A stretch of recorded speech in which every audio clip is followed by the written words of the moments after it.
দেশের প্রাক্তন প্রধানমন্ত্রী ভারতরত্ন প্রয়াত রাজীব গান্ধীর 33তম প্রয়াণ দিবস উপলক্ষে শিলচর জেলা কংগ্রেসের পক্ষ থেকে মঙ্গলবার শিলচর জেলা কংগ্রেস ভবনে এক স্মরণ সভার আয়োজন করা হয়। উক্ত সভায় স্বর্গীয় প্রধানমন্ত্রী রাজীব গান্ধীর প্রতিকৃতিতে মাল্যদান ও পুষ্পার্ঘ্য অর্পণ করা হয় কংগ্রেস নেতৃত্বদের পক্ষ থেকে। উক্ত সভায় উপস্থিত থেকে স্বর্গীয় প্রাক্তন প্রধানমন্ত্রী রাজীব গান্ধীর স্মরণে বক্তব্য রাখেন উপস্থিত নেতৃত্বরা। তার অবদান গোটা ভারতবাসীর জীবনে কতখানি রয়েছে সে বিষয়ে আলোকপাত করেন তারা। এদিনের সভায় শিলচর জেলা কংগ্রেসের সহ সভাপতি সীমান্ত ভট্টাচার্য, ইফতেখার আলম লস্কর, মইনুল হক বরভূঁইয়া, জ্যোতিলাল দাস, শিলচর ব্লক কংগ্রেসের সহ সভাপতি আমরুল হক মজুমদার, যুব কংগ্রেসের তাহির আহমেদ, মহিলা কংগ্রেসের মীনা সিং সহ অন্যান্য কংগ্রেসের কর্মকর্তারা উপস্থিত ছিলেন। আজ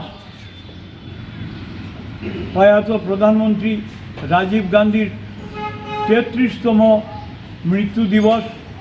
33তম মৃত্যু দিবসে আমরা জেলা কংগ্রেসে রাজীব গান্ধীর কথা স্মরণ করে উনাকে পুষ্পার্ঘ্য অর্পণ করেছি। আজকে রাজীব গান্ধী আমাদের ভারতবর্ষের অনেক পরিবর্তন এনেছেন।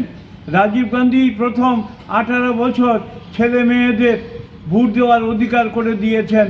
রাজীব গান্ধী মহিলাদের সংরক্ষণ করেছেন। রাজীব গান্ধী পঞ্চায়েত লেভেলে মহিলাদের সংরক্ষণের ব্যবস্থা করেছেন। রাজীব গান্ধী অনেক পরিবর্তন করার চিন্তা করেছেন।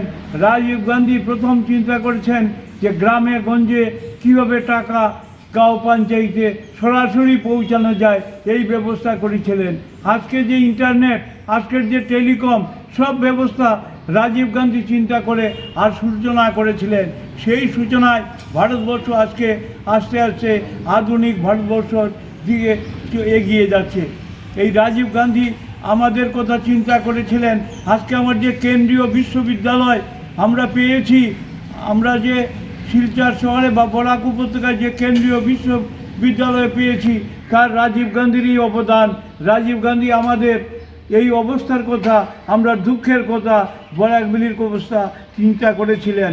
এর জন্য রাজীব গান্ধী আমাদের কাছে চিরদিন অমর হয়ে থাকবেন। উনাকে আমরা শ্রদ্ধা নিবেদন করি।